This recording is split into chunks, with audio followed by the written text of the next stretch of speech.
Assalamualaikum warahmatullahi wabarakatuh. Alhamdulillahirabbil alamin. Wassalatu wassalamu ala asyrafil anbiya'i wal mursalin wa ala alihi wa ashabihi wa man tabi'ahum bi ihsanin ila yaumiddin. Wa ba'du, subhanaka la ilma lana illa ma 'allamtana innaka antal alimul hakim wa la haula wa la quwwata illa billahil aliyyil azim. Rabbi syrah li sadri wa yassir li amri wahlul 'uqdatam min lisani yafqahu qawli. Rabbi zidna ilma warzuqna fahma. Allahumma faqihna fid din wa 'allimna ta'wil. Allahumma anta rabbuna farzuqnal istiqamah. Amin ya Allah ya mujibas sailin. Sahabat sekalian pecinta bahasa Arab yang dimuliakan Allah Subhanahu wa taala, alhamdulillah kita bertemu dalam program belajar ilmu nahwu metode syamil.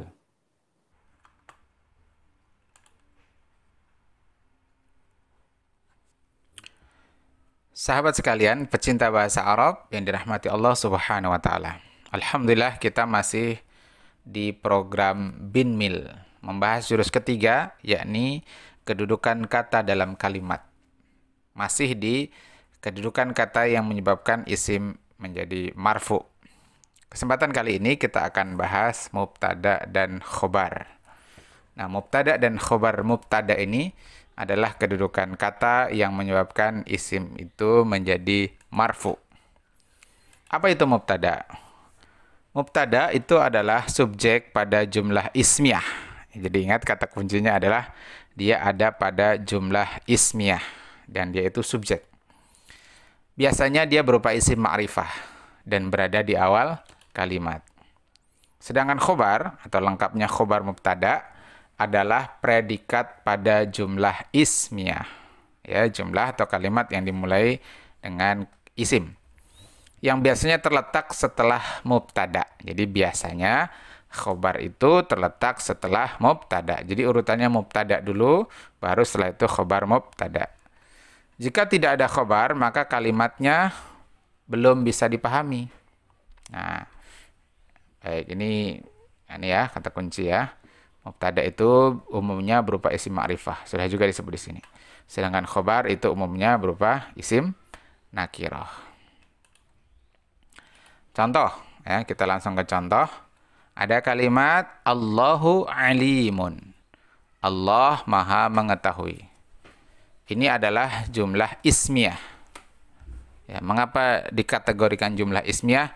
Karena diawali isim, yakni lafaz Allah. Dan lafaz Allah ini sekaligus menjadi mubtada, yaitu isim yang ada di awal kalimat. Dan dia merupakan subjek. Ya, subjek. Alimun di sini khobar mubtadanya. Karena dia menjelaskan, ya, menerangkan lafaz Allah. Jadi Allah itu subjeknya. Bagaimana keterangan akan Allah? Keterangannya Allah itu Maha mengetahui. Jadi kalau kita terjemahkan dalam bahasa Indonesia itu Allah Maha mengetahui, begitu. Nah, ini khobar mubtada. Nah, baik mubtada maupun khobar mubtada dia sama-sama kedudukan yang menyebabkan isim ini marfu. Maka lafaz Allah ini i'rabnya marfu. Jenis katanya dia mufrad. Ya, karena marfu dan mufrad maka tandanya dhammah. Kemudian alimun ini marfu. Jenis katanya juga mufrad. Mufrad marfu maka tandanya dhammah. Selanjutnya contoh kedua, Muhammadun Rasulullahi. Muhammad, Nabi Muhammad adalah utusan Allah. Ini jumlah ismiyah. Karena diawali isim, yakni Muhammadun. Sekaligus Muhammadun ini merupakan mubtada, yakni isim di awal kalimat. Nah, bagaimana Muhammad itu diterangkan oleh ini lafaz Rasulullah. Karena Rasulullah, lafaz Rasulullah ini menerangkan mubtada, maka Rasulullah itu khobar mubtada. Yang seandainya kita hanya menyebut Muhammad, maka kalimat itu belum bisa dipahami. Apa Muhammad? Siapa Muhammad? Apa kedudukannya? Apa jabatannya? Nah, di sini belum jelas. Maka dijelaskan dengan lafaz Rasulullah. Nah, Rasulullah ini satu disebut kata majmuk sebagaimana sudah kita bahas. Ini mudhafnya, ini mudhafun ilaihnya. Jadi Rasul itu memang nakirah tapi bersandar kepada yang ma'rifah maka dia menjadi ma'rifah. Ini contoh mubtada dan khabar mubtada. Semoga bisa dipahami. Ada sejumlah ketentuan sekaligus contoh agar makin memperjelas. Ketentuan yang pertama, dari sisi bilangan antara mubtada dengan khabar mubtada itu harus sesuai. Jadi jika mubtada'nya mufrad, maka khabar mubtada'nya mufrad. Ketika mubtada'nya ganda atau double, maka khabar mubtada'nya ganda juga, musanna istilahnya. Kalau jamak, maka jamak. Ini ketentuan umumnya demikian. Meskipun nanti ada pengecualian, tapi kita karena masih materi dasar, ketentuan umumnya demikian. Dia harus sama. Contoh yang mufrad-mufrad, al-muslimu hadirun. Seorang muslim itu hadir. Nah, di sini al-muslimu dia mufrad. Hadirun juga dia mufrad. Ya, jadi ini mubtada, ini khabar mubtada. Di sini karena dia mubtada dan khabar mubtada berarti sama-sama marfu dan dia ini sama-sama mufrad maka tandanya adalah dhammah. Ini dhammah, ini dhammatain. Kenapa ini dhammah saja? Karena ada alif lam. Kenapa ini dhammatain? Karena di depannya tidak ada alif lam dan dia tidak termasuk isim ghairu munsharif. Contoh yang musanna al-muslimani hadirani. Ini mubtada, ini khabar mubtada. Jenis katanya ini musanna, ini musanna. Ya, double kalau di sini. Nah, kalau dia marfu musanna tandanya adalah alif. Maka ini ya, yang ini adalah tanda rafa'nya kata al-muslimani ini. Dan alif yang ini adalah tanda rafa'nya hadirani ini. Kemudian jamak-jamak, contohnya al-muslimuna hadiruna. Ini jamak mudzakkar salim, ini juga jamak mudzakkar salim. Ini mubtada, ini khabar mubtada. Maka ini marfu, ini juga marfu. Jadi jamak mudzakkar salim ketika marfu tandanya adalah huruf wawu yang huruf ini. Baik, yang kedua ketentuannya dari sisi gender.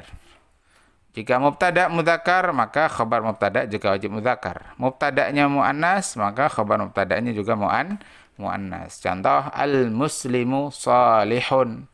Nah, ini mudzakkar, ini juga mudzakkar. Contoh yang muannas al-muslimatu shalihatun. Nah, ini sama-sama muannas ada tak marbutah. Maka kalimatnya nggak boleh ditukar menjadi al-muslimu shalihatun. Nah, seorang muslim itu sholihah.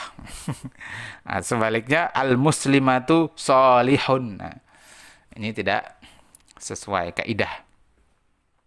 Kemudian kita bahas macam-macam mubtada. Mubtada ada dua jenis. Ada mubtada berupa kata benda mabni, ya isim mabni, dan yang kedua mubtada berupa isim mu'rab.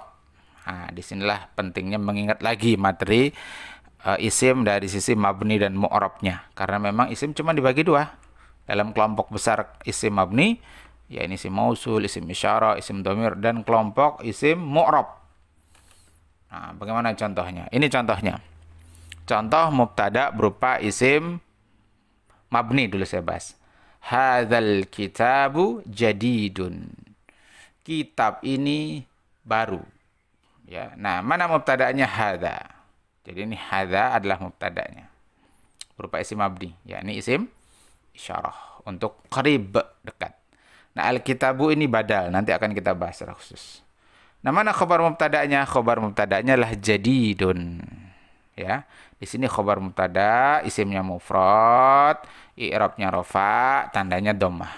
Kalau ini isim isyarah mabni, ya, mabni dengan tanda sukun. Dia mubtada tapi i'rabnya mabni, ya, karena dia termasuk isim mabni. Contoh lagi, huwa mujtahidun, dia adalah orang yang bersungguh-sungguh. Nah, huwa ini huwa ini adalah mubtada. Ya, mubtada. Dia merupakan dhamir. Dhamir. Kemudian apa i'rabnya? Dia mabni. Ya, jawabannya mabni fi mahalli raf'in istilahnya karena dia mubtada. Sedangkan mujtahidun ini khabar mubtada. Berarti marfu. Jenis katanya dia mufrad. Mufrad marfu, maka tandanya dhammah mujtahidun. Contoh lain ana talibun. Ana ini mubtada berupa isim dhamir. Talibun ini khabar mubtada. Sedangkan contoh yang mubtada berupa mu'rab, contohnya lah Allahu alimun. Tadi ya, Allah ini isim mu'rab. Mubtada, khabar mubtada'nya juga mu'rab. Al-waladani mujtahidani. Dua anak itu bersungguh-sungguh. Nah, sini mubtada marfu dengan tanda alif. Karena jenis katanya ini adalah musanna. Ini khabar mubtada marfu juga dengan tanda alif karena dia musanna. Terakhir Umaru adilun. Nah, Umaru ini isim mu'rab, isim ghairu munsharif. Ya, tidak boleh bertanwin. Makanya Umaru bukan Umarun. Dia mubtada marfu dengan tanda dhammah. Dan adilun itu khabar mubtada marfu dengan tanda dhammah karena dia ini mufrad ya, ini mufrad, ini isim ghairu munsharif. Isim ghairu munsharif kalau marfu tandanya dhammah. Kalau mansub dan majrur tandanya baru fathah. Kalau ini marfu ya mufrad tandanya dhammah juga. Baik, kita lanjutkan tentang macam-macam khobar mubtada. Ini materinya cukup panjang karena langsung dua kedudukan, yakni mubtada dan khobar mubtada. Tadi sudah kita bahas macam-macam mubtada. Sekarang kita bahas macam-macam khobar mubtada. Nah, khobar mubtada itu ada 3.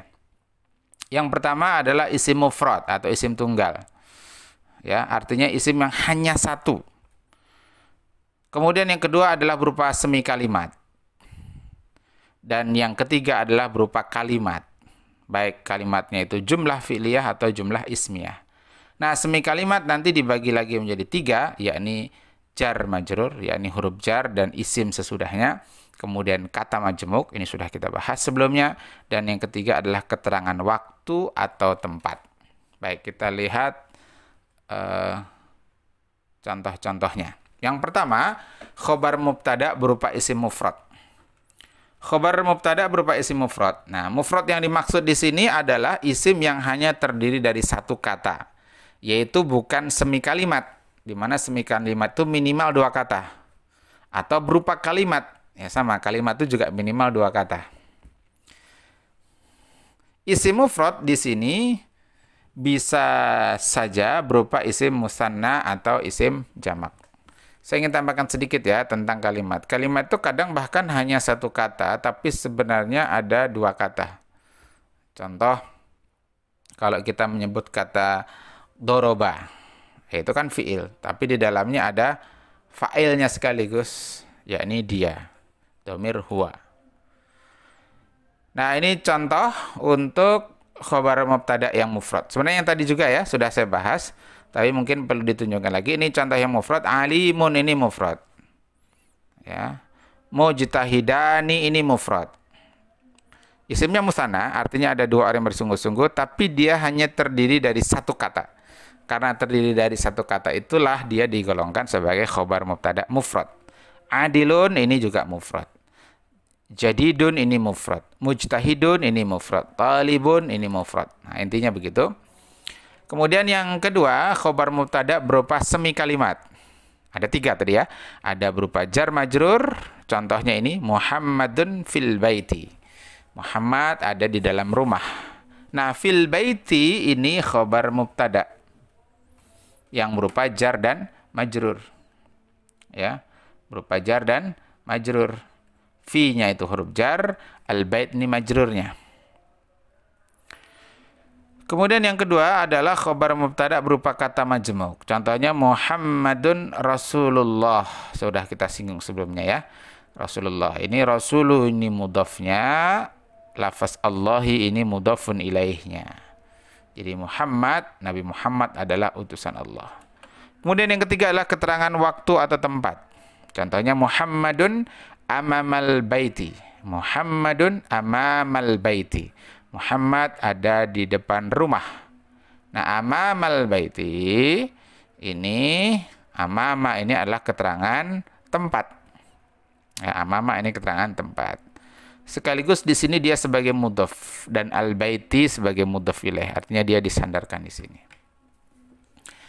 Nah, nanti untuk 3 jenis khabar mubtada ini dia dinamakan fi mahalli raf'in istilahnya ya, menempati posisi rafa. Jadi demikian, ini khabar mubtada berupa semi kalimat. Dan yang terakhir adalah khabar mubtada berupa kalimat, baik berupa jumlah fi'liyah maupun jumlah ismiyah. Contoh, nahnu nazzalna dzikra. Nahnu ini mubtadanya, nazzalna dzikra ini khabar mubtadanya. Yang dicetak biru nih ya, khabar mubtada. Dan khabar mubtadanya itu berupa jumlah fi'liyah, ya, ini jumlah fi'liyah. Kenapa? Karena diawali fi'il, yakni nazzal. Ya, nazzalna ini fi'il. Ikut wazan fa'ala, ya. Dan domirnya nahnu menjadi nazzalna, sama dengan fa'alna. Gitu. Ini fi'ilnya, na ini fa'ilnya, nanti ini objeknya, dzikra. Jadi secara keseluruhan, nazzalna dzikra ini merupakan khabar mubtada. Mengapa dia menjadi khabar mubtada? Karena terletak setelah mubtada. Nah, ini nahnu ini mubtada. Dan secara keseluruhan ini jumlah ismiyah karena diawali nahnu. Jadi ini secara keseluruhan adalah sebuah kalimat. Dalam kalimat ada anak kalimat, ya, berupa jumlah fi'liyah. Ini namanya kalimat beranak, ya, bukan cuman bakso beranak, tapi ini kalimat beranak. Jadi secara keseluruhan kalimat ini adalah jumlah ismiyah karena diawali nahnu, isim dhamir. Nah, tapi di dalam jumlah ismiyah ini di dalamnya ada jumlah fi'liyah. Ya, anak kalimatnya itu adalah jumlah fi'liyah, yakni nazzalna dzikra. Mudah-mudahan jelas. Kemudian khabar mubtada berupa jumlah ismiyah. Contohnya ulaika humul muflihun. Mereka itulah, ya, mereka orang-orang yang memperoleh keberuntungan. Jadi ini secara keseluruhannya adalah jumlah ismiyah. Ini mubtadanya, humul muflihuna ini khabar mubtadanya. Dan khabar mubtada ini berupa jumlah ismiyah. Ya, yakni diawali hum. Hum ini dhamir, isim dhamir, dia isim. Ini mubtada, ya, mubtada di dalam anak kalimat ini. Dan al-muflihuna itu khabar mubtada di dalam anak kalimat ini. Tapi secara keseluruhan humul muflihun itu adalah anak kalimat yang diawali dengan kalimat kata ulaika. Ya, itu ya. Jadi sekali lagi saya ulang, ini secara keseluruhan adalah jumlah ismiyah. Ya, secara keseluruhan adalah jumlah ismiyah karena diawali isim, yakni ulaika. Ulaika itu termasuk isim mausul, ya, isim mausul. Dan humul muflihun ini merupakan anak kalimat dari ulaika. Dia merupakan khabar mubtada karena dia menerangkan ulaika. Nah, khabar mubtada'nya ini berupa jumlah ismiyah. Kenapa? Karena hum itu isim, diawali isim. Dan al-muflihun itu khabar mubtada bagi hum. Ya, semoga bisa dipahami ya. Semoga Allah memberikan kefahaman. Amin Allahumma amin. Nah, sebagai latihan sekaligus saya berikan 2 contoh ya. Al-ustadzu maridun. Ini jumlahnya jumlah ismiyah karena diawali al-ustad. Al-ustad itu isim, ada alif lamnya. Berarti al-ustad isim di awal kalimat itu mubtada. Ya, mubtada. Jadi jurus 3-nya mubtada. Kalau dia mubtada berarti i'rabnya marfu. Jadi jurus 4-nya marfu. Sekarang jurus 5 tergantung dari jenis i'rab dan jenis kata. Jenis katanya al-ustad itu isim mufrad. Isim mufrad. Kemudian jenis i'rabnya marfu. Nah, mufrad marfu tandanya dhammah. Karenanya dibaca al-ustadzu. Maridun ini khabar mubtada. Khabar mubtada karena terletak setelah mubtada. Dan kalau dia khabar mubtada berarti i'rabnya marfu. Jadi jurus 3-nya khabar mubtada, jurus 4-nya marfu. Jurus 2-nya, ya, jenis i'rabnya maridun itu mufrad. Karena tadi kan ketentuannya mubtada dan khabar mubtada itu harus sama, mufrad mufrad. Harus sama dari sisi jumlahnya. Berarti ini marfu mufrad marfu, tandanya dhammah, jurus limanya dhammah, maka dibaca maridun. Contoh satu lagi yang agak sulit mungkin bagian akhir ya. Al-mudarrisu hadara. Al-mudarrisu hadara. Nah, al-mudarrisu ini saya baca mudarrisu dhammah, nanti diharokati ya, dilengkapi. Al-mudarrisu ini mubtada, masukkan kolom sini. Kenapa? Karena dia isim di awal kalimat. Dan ini jumlahnya jumlah ismiyah. Mana khabar mubtada'nya? Hadara.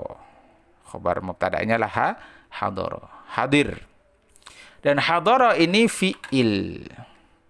Ini fi'il. Kalau dia fi'il berarti harus ada fa'il.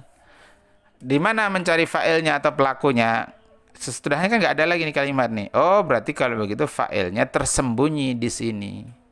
Di hadara. Ya, apa fa'ilnya? Domir. Domir apa? Domir huwa. Itulah yang dikenal dengan domir mustatir, domir yang tersembunyi. Jadi kalimatnya itu kalau kita terjemahkan al-mudarrisu hadara, maksudnya guru itu dia telah hadir. Hadara. Jadi hadara ini apa? Jumlah. Jumlah apa? Jumlah fi'liyah. Kenapa disebut jumlah? Karena ada fi'il, ada fa'il. Apa fa'ilnya? Huwa. Nah, begitu. Jadi di sini khobarnya adalah hadara. Jadi khobar mubtada'nya itu berupa jumlah fi'liyah. Baik, sisanya antum kerjakan sebagai tugas. Insya Allah nanti pembahasannya akan dibuatkan audio atau video khusus supaya lebih berfaedah. Demikian, jazakumullahu khairan, hadanallahu wa iyyakum ajma'in, wal afu minkum. Assalamualaikum warahmatullahi wabarakatuh.